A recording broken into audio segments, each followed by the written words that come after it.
என்றும் வாழும் தந்தையின் மகனை சுமந்த மரியே நீர் பேறு பெற்றவர். வலியோரை அடியிலிருந்து தூக்கி எறிந்துள்ளார். தாழ்நிலையில் இருப்போரை உயர்த்துகிறார். பசித்தோரை நலன்களால் நிரப்பியுள்ளார். செல்வரை பெருங்கையராய் அனுப்பிவிடுகிறார். பல்லவி என்றும் வாழும் தந்தையின் மகனை சுமந்த மரியே நீர் பேறு பெற்றவர். மூதாதையருக்கு உரைத்தபடியே அவர் ஆபிரகாமையும் அவர் தம் வழி மரபினரையும் என்றென்றும் இரக்கத்தோடு நினைவில் கொண்டுள்ளார். தம் ஊழியராகிய இஸ்ரேலுக்கு துணையாக இருந்து வருகிறார். பல்லவி என்றும் வாழும் தந்தையின் மகனை சுமந்த மரியே நீர் பேறு பெற்றவர்.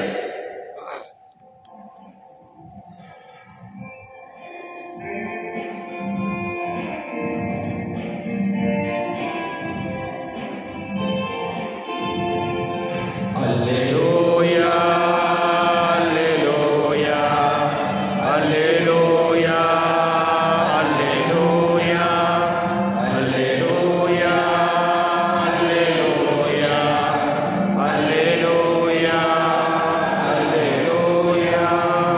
அருளினை மரியே நீ வாழ்க, பெண்கள் பேருடையாளே, உம் திருநாமம் வாழ்த்தப் பெறுக, திருமகன் நாமம் வாழ்த்தப் பெறுக. அல்லேலூயா அல்லேலூயா அல்லேலூயா அல்லேலூயா. ஆண்டவர் உங்களோடு இருப்பாராக. உம் ஆன்மாவோடும் இருப்பாராக. லூக்கா எழுதிய நற்செய்தியிலிருந்து வாசகம். ஆண்டவரே மாட்சி உமக்கே. 6ஆம் மாதத்தில் கபிரியேல் என்னும் வானதூதரை கடவுள் கலிலேயாவில் உள்ள நசரேத்து என்னும் ஊரிலிருந்த ஒரு கன்னியிடம் அனுப்பினார். அவர் தாவீது குடும்பத்தினரான யோசேப்பு என்னும் பேருடைய ஒருவருக்கு மன ஒப்பந்தமானவர். அவர் பெயர் மரியா. வானதூதர் மரியாவுக்கு தோன்றி, அருள் நிறைந்த மரியே வாழ்க, ஆண்டவர் உம்மோடு இருக்கிறார் என்றார். இவ்வார்த்தைகளை கேட்ட அவர் கலங்கி, இந்த வாழ்த்து எத்தகையதோ என்று எண்ணிக்கொண்டிருந்தார். வானதூதர் அவரை பார்த்து, மரியா, அஞ்ச வேண்டாம், கடவுள் அருளை கண்டடைந்துள்ளீர். இதோ கருவுற்று ஒரு மகனை பெறுவீர், அவருக்கு இயேசு என்னும் பெயரிடுவீர். அவர் பெரியவராய் இருப்பர், உன்னத கடவுளின் மகன் எனப்படுவர். அவருடைய தந்தை தாவீதின் அரியணையை ஆண்டவராகிய கடவுள் அவருக்கு அளிப்பார். அவர் யாக்கோபின் குடும்பத்தினர் மீது என்றென்றும் ஆட்சி செலுத்துவார். அவருடைய ஆட்சிக்கு முடிவே இராது என்றார். அதற்கு மரியா மறுமொழியாக, இது எப்படி நிகழும்? நான் கன்னி ஆயிற்றே என்றார். வானதூதர் அவரிடம், தூய ஆவி உன் மீது வரும், உன்னத கடவுளின் வல்லமை உன்மேல் நிழலிடும். அதனால் உம்மிடம் பிறக்கப் போகும் குழந்தை தூயது. அக்குழந்தை இறை மகன் எனப்படும். உன் உறவினரான எலிசபெத்து தன் முதிர்ந்த வயதில் ஒரு மகனை கருத்தாங்கி இருக்கிறார். கருவுற இயலாதவர் என சொல்லப்பட்ட அவருக்கு இது 6ஆம் மாதம். ஏனெனில் கடவுளால் இயலாதது ஒன்றுமில்லை என்றார். பின்னர் மரியா, நான் ஆண்டவரின் அடிமை, உன் சொற்படியே எனக்கு நிகழட்டும் என்றார். அப்பொழுது வானதூதர் அவரை விட்டு அகன்றார். கிறிஸ்து வழங்கும் நற்செய்தி. கிறிஸ்துவே உமக்கு புகழ். இயேசுவில் அன்பார்ந்த சகோதர சகோதரிகளே, அன்னை மரியாள் ஒவ்வொரு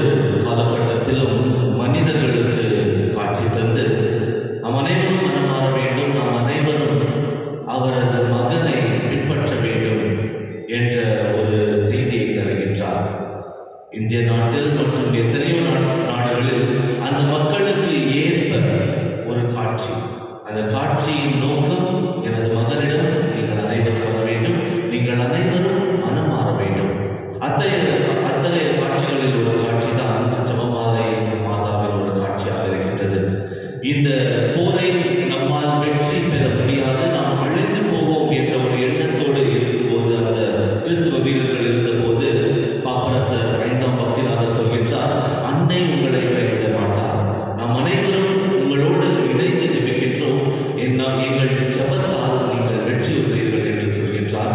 அப்படியே இந்த கிறிஸ்துவ வீரர்கள் வெற்றி பெறுகின்றார்கள். அதன் பிறகு எத்தனையோ புனிதர்கள் அனைவரும் சொல்கின்றார்கள், நாம் கலங்கி இருக்கும் போது, நமது உள்ளத்தில் கவலை இருக்கும் போது, உங்கள் கையில் இருக்கும் ஜெபமாலையை நீங்கள் ஜெபிக்கும் போது அன்னை உங்களுக்கு ஆறுதலாக இருக்கின்றார். அன்பார்ந்தவர்களே, நமது தாத்தா பாட்டிக்கும் நமக்கும் இருக்கும் ஒரு வித்தியாசம் என்ன என்று நாம் சிந்தித்து பார்க்க வேண்டும். நமது தாத்தா பாட்டிகள் கோவிலுக்கு வரும்போது அவர்கள் ஜெபமாலை ஏந்திய வண்ணமாக வருவார்கள். அவர்கள் வீட்டிலிருந்து இங்கு வரும்போது எனக்குரிய ஒரு ஜெபமாலையாவது சொல்லி வருவார்கள். ஆனால் நாம் நமது இல்லத்திலிருந்து இங்கு வரும்போது நமது கைகளில் ஜெபமாலை பிடித்து வருகின்றோமா? எல்லா கையில இருக்கிறது ஒரே ஒரு காமனான விஷயம், என்னது? போன். அந்த போன்ல நம் அனைவரையும் சோம்பேறியாக மாற்றுவது நமது கைபேசிகள் தான். சில இளைஞர்களிடம் கேட்டேன், ஜெபமாலை சொல்கின்றீர்களா என்று. அவர் சொன்னது ஒரே ஒரு விஷயம் தான், நான் பாட்டு கேட்கறது இல்லை, பாட்டு பதில் ஜெபமாலையை கேட்டுட்டு போறேன். அன்பார்ந்தவர்களே, நாம் கேட்பதற்கும் நாம் சொல்வதற்கும் வித்தியாசம் இருக்கின்றது. நாம் கேட்பது மறந்து போகலாம், ஆனால் நாம் சொல்லிக் கொண்டே இருப்பது நமது உள்ளத்தில் ஆழமாக பதிந்து விடுகின்றது. ஜெபமாலை நமது கையில் இருக்கும் ஒரு பெரிய மாபெரும் ஒரு கருவியாக இருக்கின்றது. இதை உணராமலே நாம் வாழ்வதுதான் நமது உள்ளத்திற்கு வழி தரும் ஒரு எண்ணமாக இருக்கின்றது. எத்தனையோ குடும்பங்கள் பிரியும் அந்த நிலையில் இருக்கும் போது எத்தனையோ குருக்கள் சொல்வது ஒரே ஒரு விஷயம் தான், நீங்கள் குடும்பமாக ஜெபமாலை சொல்லும் போது அன்னை உங்கள் குடும்பத்தை இணைத்து வைக்கின்றார், உங்கள் குடும்பத்தை பாதுகாத்து வைக்கின்றார். இந்த காலகட்டத்தில் குடும்பங்கள் பிரியும் போது ஏன் நீங்கள் உங்கள் குடும்பம் பிரிக்கின்றது என்று நாம் சிந்தித்து பார்க்க வேண்டும். அந்த குடும்பங்களில் ஜெபம் இருக்கின்றதா என்று பார்க்க வேண்டும். அந்த குடும்பங்களில் ஜெபம் இல்லை என்றால் அன்னை எப்படிதான் அவரது மாபெரும் செயல்களை செய்ய முடியும்? அன்பார்ந்தவர்களே, அன்னை நான் ஆண்டவரின் அடிமை என்று சொன்னதால் தான் அவர் கடவுளின் தாயாக மாறினார். நாம் நமது வாழ்க்கையை ஆண்டவருக்கு தராமல் நான் ஆண்டவர் உகந்த வாழ்க்கையை வாழ்கின்றேன் என்று சொல்லும் போது நாம் ஒரு முகமூடிய ஞான வாழ்க்கை தான் வாழ்கின்றோம். நாம் முகமூடி அணிந்த ஒரு வாழ்க்கை தான் வாழ்கின்றோம். ஜெபமாலையினால் நமக்கு 3 அதிசயங்கள் நமது வாழ்க்கையில் நடக்கலாம். முதல் அதிசயம் என்னவென்றால், அன்னை நம்மோடு நடக்கின்றார். ஆண்டவரின் வாழ்க்கையை தியானிக்கும் போது ஆண்டவரும் அன்னை மரியாளும் நம் கைகளை பிடித்து நமது வாழ்க்கையில் நடந்து செல்கின்றார்கள். அது தொடர்ந்து ஜெபிக்கும் போது ஆண்டவரின் வாழ்க்கை பற்றி நாம் தியானிக்கின்றோம். அன்பார்ந்தவர்களே, முதலாவதாக ஆண்டவர் மற்றும் அன்னை மரியாள் இருவரும் நமது வாழ்க்கையில் துணையாக இருக்கின்றார்கள். இரண்டாவதாக ஜெபமாலையினால் நமக்கு பாதுகாப்பு கிடைக்கின்றது. அன்பார்ந்தவர்களே, பாதுகாப்பு என்பது வெறும் நமது உடலுக்கு பாதுகாப்பு கிடைப்பது மற்றும் பாதுகாப்பல்ல, நமது உள்ள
ஜெபமாலை சொல்லிய பிறகு நமது கலாச்சாரத்தின்படி நாம் சமாதானத்தை செலுத்திக் கொள்வோம்.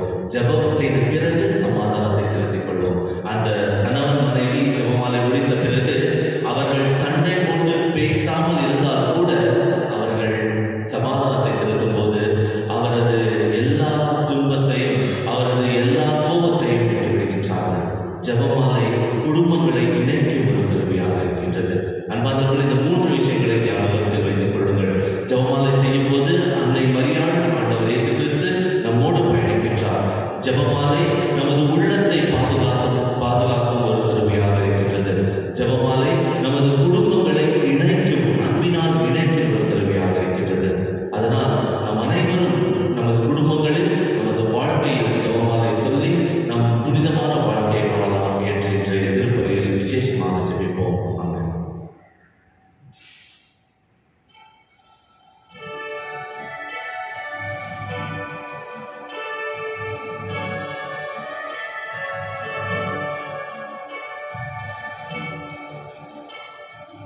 ஆகட்டும் இறைவா, ஆகட்டுமே, உம் சித்தம் என் வாழ்வில் ஆகட்டுமே. ஆகட்டும் இறைவா, ஆகட்டுமே, உம் சித்தம் என் வாழ்வில் ஆகட்டுமே. கருகின்றேன், கருகின்றேன், என்னையே வழியாய் கருகின்றேன், கருகின்றேன், கருகின்றேன், என்னையே வழியாய் கருகின்றேன்.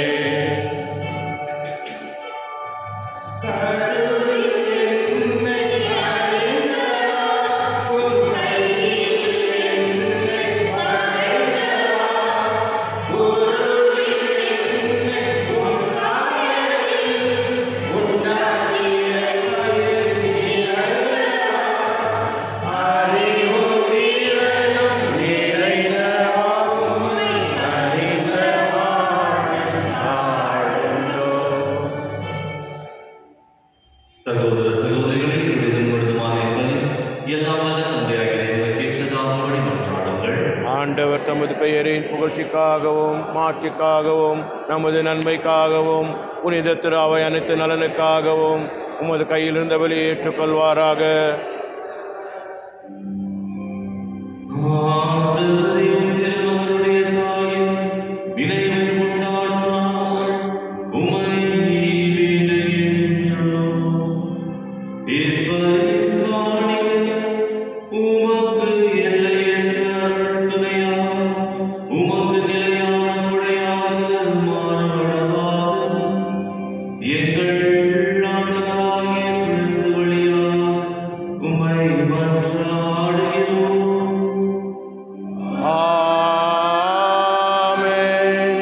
ஆண்டவர் உங்களோடு இருப்பாராக. உம் ஆன்மாவோடும் இருப்பாராக. இதயங்களை மேலே எழுப்புங்கள். ஆண்டவரிடம் எழுப்பியுள்ளோம். நம் இறைவனாகிய ஆண்டவருக்கு நன்றி கூறுவோம். அது தகுதியும் நீதியும் மானதே. ஆண்டவரே, தூயவரான தந்தையே, என்றுமுள்ள எல்லாம் வல்ல இறைவா, எந்நாளும் எவ்விடத்திலும் நாங்கள் உமக்கு நன்றி செலுத்துவது மெய்யாகவே தகுதியும் நீதியுமாகும், எங்கள் கடமையும் மீட்புக்குரிய செயலுமாகும். தூய ஆவியின் நிழலால் அந்த அன்னை உம்முடைய ஒரே திருமகனை கருத்தாங்கி தமது கன்னிமையின் மாட்சியில் நிலைத்திருந்தார். நிலையான ஒளியான எங்கள் ஆண்டவர் இயேசு கிறிஸ்துவை உலகிற்கு அளித்தார். அவர் வழியாகவே உனது மாண்பை வானதூதர் புகழ்கின்றனர். தலைமை தாங்குவோர் உம்மை வழிபடுகின்றனர். அதிகாரம் செலுத்துவோர் உம் திருமுன் நடுங்குகின்றனர். வானங்களும் அவற்றிலுள்ள ஆற்றல்களும் செராஃபின்களும் ஒன்று கூடி அக்களித்து கொண்டாடுகின்றனர். அவர்களோடு எங்கள் குரல்களையும் சேர்த்துக் கொள்ளுமாறு நாங்கள் உம்மை தாழ்மையுடன் இறைஞ்சி புகழ்ந்து பாடுவதாவது.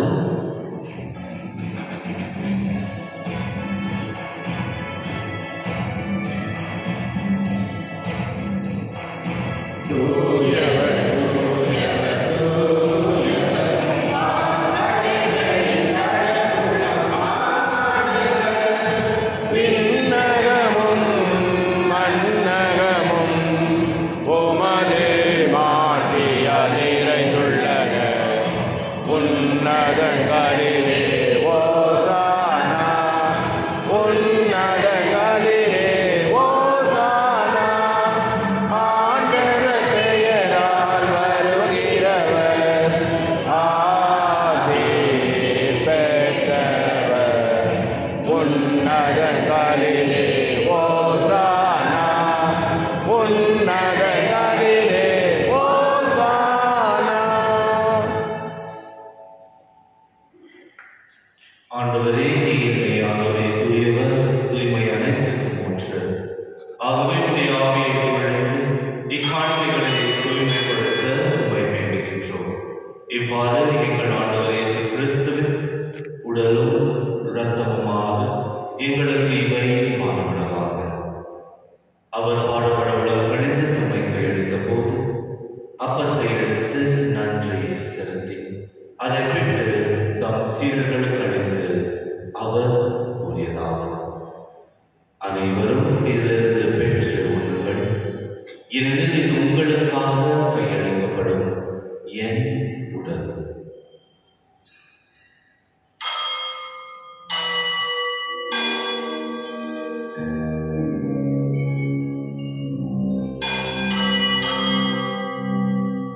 அவ்வளவே இரவு விருந்தை அருந்திய பின் கிண்ணத்தையும் எடுத்து மீண்டும் உமக்கு நன்றி கூறி தம் சீடர்களுக்கு அழைத்து அவர் கூறியதாவது: அனைவரும் இதிலிருந்து பெற்று பருகுங்கள், ஏனெனில் இது புதிய நிலையான உடன்படிக்கைக்குரிய என் இரத்தத்தின் கிண்ணம். இது பாவ மன்னிப்புக்கென்று உங்களுக்காகவும் பலருக்காகவும் சிந்தப்படும். இதை என் நினைவாக செய்யுங்கள்.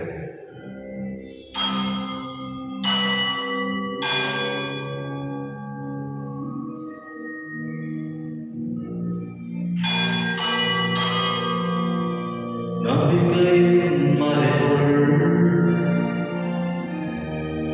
கிறிஸ்து இறந்தார், கிறிஸ்து உயிர்த்தார், கிறிஸ்து மீண்டும் வருவார். ஆகவே ஆண்டவரை, நாங்கள் கிறிஸ்துவின் இறப்பினையும் உயிர்ப்பினையும் நினைவு கூர்ந்து வாழ்வதன் அப்பத்தையும் மீட்பளிக்கும் கிண்ணத்தையும் உமக்கு ஒப்புத் தருகின்றோம். உம் திருமுன் நின்று உமக்கு ஊழியம் புரிய தகுந்தவர்கள் என எங்களை ஏற்றுக்கொண்டீர். எனவே உமக்கு நன்றி செலுத்துகின்றோம். மேலும் கிறிஸ்துவின் உடலிலும் இரத்தத்திலும் பங்கு கொள்ளும் எங்களை தூய ஆவியார் ஒன்று சேர்க்க வேண்டும் என உம்மை தாழ்மையுடன் மன்றாடுகின்றோம். ஆண்டவரை, உலகெங்கும் பரவியிருக்கும் உமது திரு அவையை நினைவு கூர்ந்தருளும்.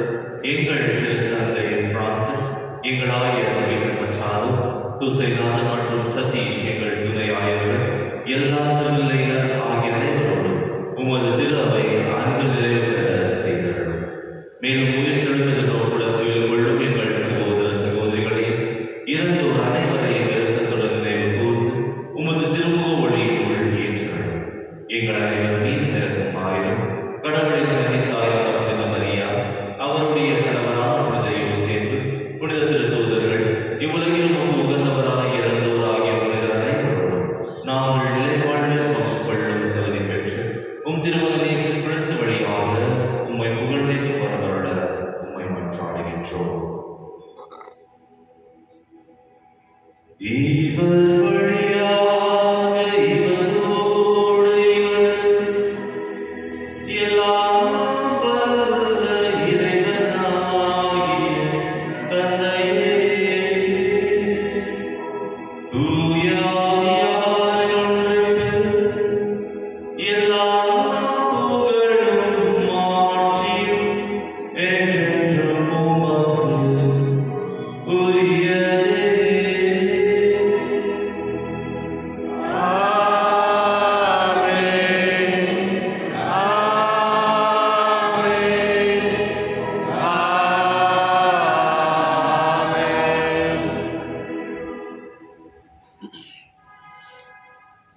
மீட்பரின் கட்டளையால் கற்பிக்கப்பட்டு இறைப்படிப்பினால் பயிற்சி பெற்ற நாம் துணிந்து சொல்லுவோம்: விண்ணுலகிற்குரிய எங்கள் தந்தையே, உமது பெயர் தூயதென போற்று பெறுக, உமது ஆட்சி வருக, உமது திருவுளம் விண்ணுலகில் நிறைவேறுவது போல மண்ணுலகிலும் நிறைவேறுக. எங்கள் அன்றாட உணவை இன்று எங்களுக்கு தாரும்.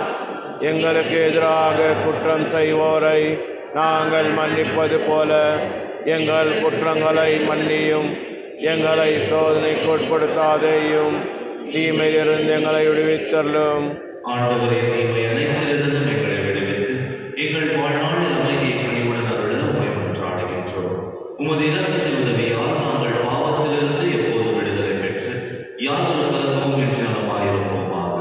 நாங்கள் எதிர்நோக்கியிருக்கும் பேரின்பத்திற்காகவும் எம் மீட்பராகிய இயேசு கிறிஸ்துவின் வருகைக்காகவும் காத்திருக்கின்றோம்.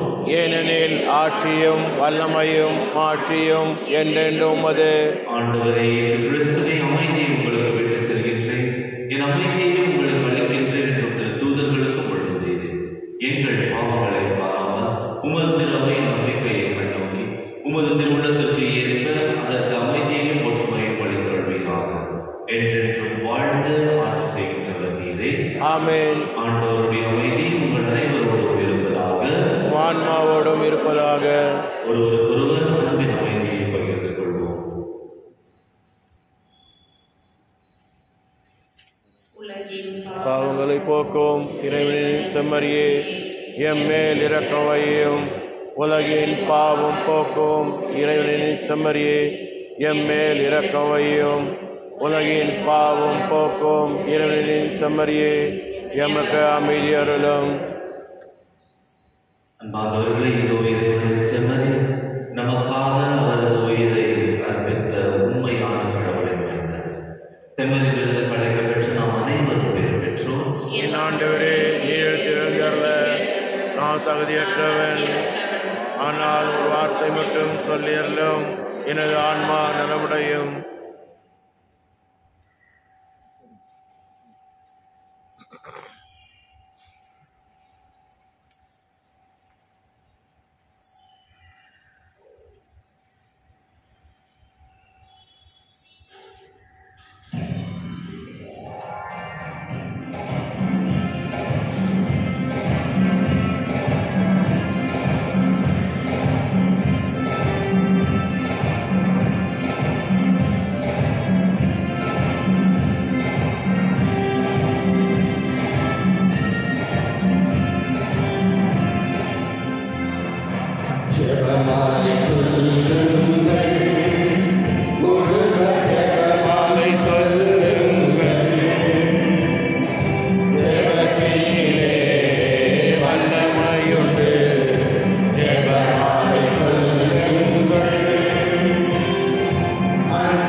நற்செய்தியின் விதைகளை நாளும் வளர்த்தெடுக்கும் நல்லோராய் உம் அருள் எம்மை மாற்றுவதாக.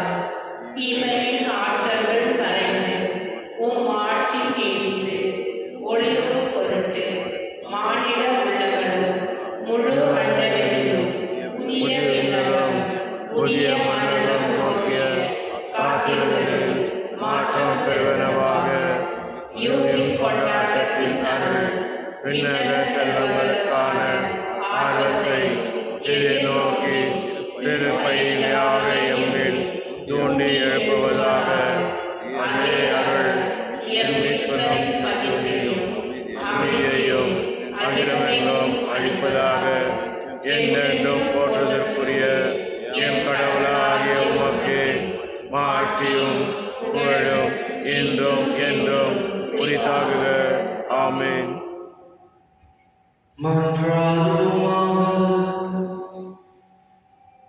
ஆண்டவரே, உம் திருமகனுடைய தாயின் நினைவை கொண்டாடும் நாங்கள் நிலையான மீட்பில் பங்கு பெற உம்மை பணிவுடன் வேண்டுகின்றோம். ஆனால் உமது அருளையும் நிறைவாக மாற்றியும் நாங்கள் மீட்பின் தொடர் வளர்ச்சியை துய்த்துணர செய்கிறார். எங்கள் ஆண்டவராகிய கிறிஸ்து வழியாக உம்மை மன்றாடுகிறோம். ஆமென். ஆண்டவர் உங்களோடு இருப்பாராக. உம் ஆன்மாவோடும் இருப்பாராக. எல்லாம் வல்ல இறைவன் தந்தை மகன் தூய ஆவியார் உங்களுக்கு ஆசி வழங்குவாராக. ஆமென். அன்னையின் பரிந்துரையால் ஆண்டவரின் ஆசியை பெற்று வாழ்ந்திட சென்று வாருங்கள். திருப்பலி நிறைவேறிற்று. இறைவனுக்கு நன்றி. அன்பார்ந்த சகோதர சகோதரிகளே, எல்லாரும் நியூஸ் பார்க்குறீங்கன்னு புரிஞ்சுக்கிறேன். ஏற்கனவே இஸ்ராயல் நாட்டும் அங்கு சுற்றி இருக்கும் நாடுகளும் போர் தொடுக்கும் நிலையில் இருக்கும்போது நமது பாப்பரசர் பிரான்சிஸ் ஜெபத்திற்கு ஒரு அழைப்பை தந்திருக்கின்றார். என்று உங்களால் முடிந்தால் உபவாசம் ஜெபம், இல்லை என்றால் இந்த ஜெபமாலையை அந்த